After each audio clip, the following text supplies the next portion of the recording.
In just 72 hours, this city disappeared. And the worst part?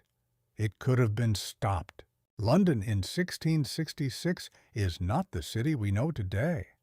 It is a dense wooden labyrinth where houses lean so close that neighbors can shake hands through their windows. And that is exactly what makes it perfect fuel for disaster. After the Great Plague of 1665, the city was only beginning to recover.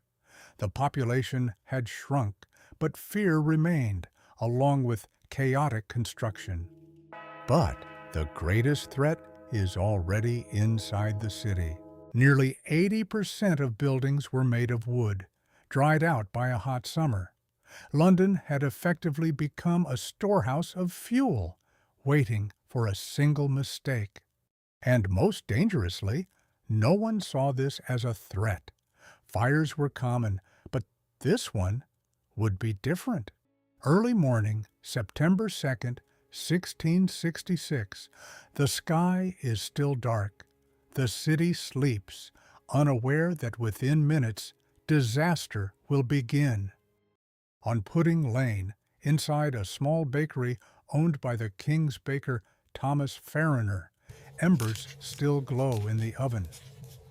The story of England's greatest fire begins with a single spark.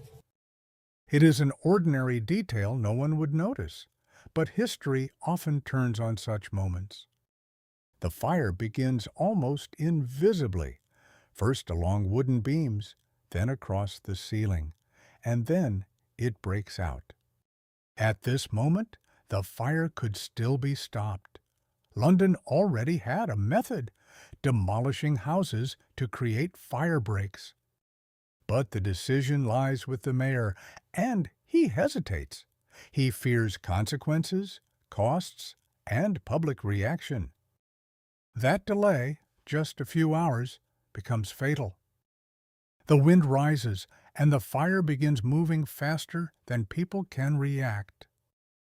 It is the wind that transforms the fire into something new, a firestorm that creates its own destructive conditions. The heat becomes so intense that buildings ignite before flames even touch them. People run, but the streets are too narrow.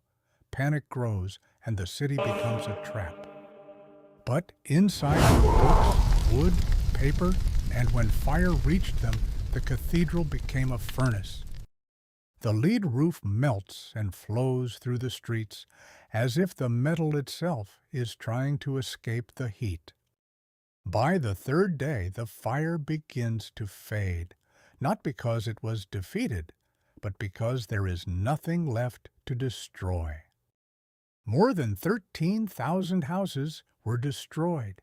Around 100,000 people were left homeless. And yet the main question remains, could it have been prevented?